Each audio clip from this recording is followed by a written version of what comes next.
All right, testing physiology in a nutshell. Let's see if we have something good going on here. Okay.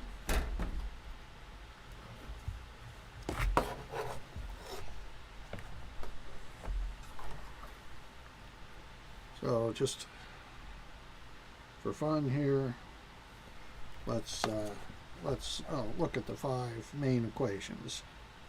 The first equation, and most important, is the ideal alveolar air equation, which gives us the PaO2 in the alveolus as a function of the inspired CO2 and the arterial CO2 divided by the gas constant. So if we look at a lung here,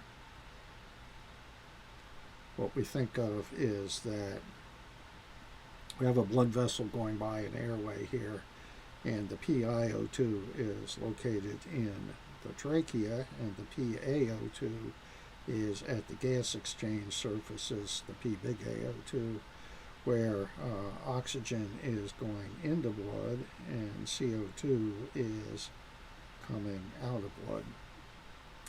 And so what that does is it says that this alveolar PO2 is equal to the pure air that came in from the outside.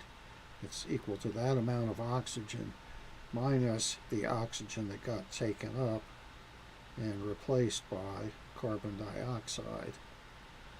And the part that was replaced by carbon dioxide is going to be less than the oxygen that takes up, because you'll remember that the normal gas exchange ratio is 0.8. Whoops.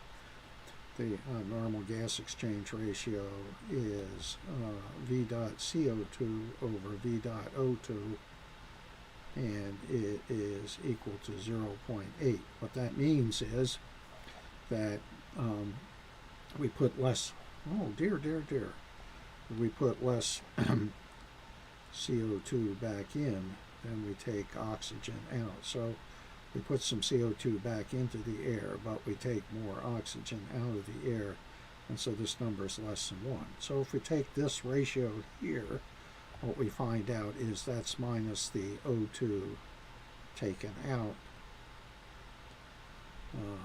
which is a little bit more than the CO2 put back in. Where does the other CO2 go? It comes out in the urine and the feces. So that's the ideal alveolar air equation in a nutshell. So we can get rid of all this. And our second equation is the very simple alveolar ventilation equation. The alveolar ventilation equation tells us how to interpret a patient's CO2.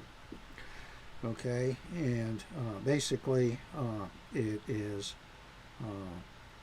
alveolar CO2 production divided by alveolar ventilation, and then we have a little factor of 863 that just takes care of the fact that this is usually expressed in body temperature, pressure saturated, and this is usually expressed in standard temperature, pressure dry. And so what we're looking at here is the PaCO2, and the PaCO2 is the value that we measure with an arterial blood gas in a patient. And basically that tells us if the patient's PaCO2 is up, the alveolar ventilation is low in comparison to their CO2 production. But if the CO2 is conversely low, then we imagine that the that the V dot A is up in comparison to the CO2. So we'll see if any of this got recorded, and I'm going to stop the live stream right now just because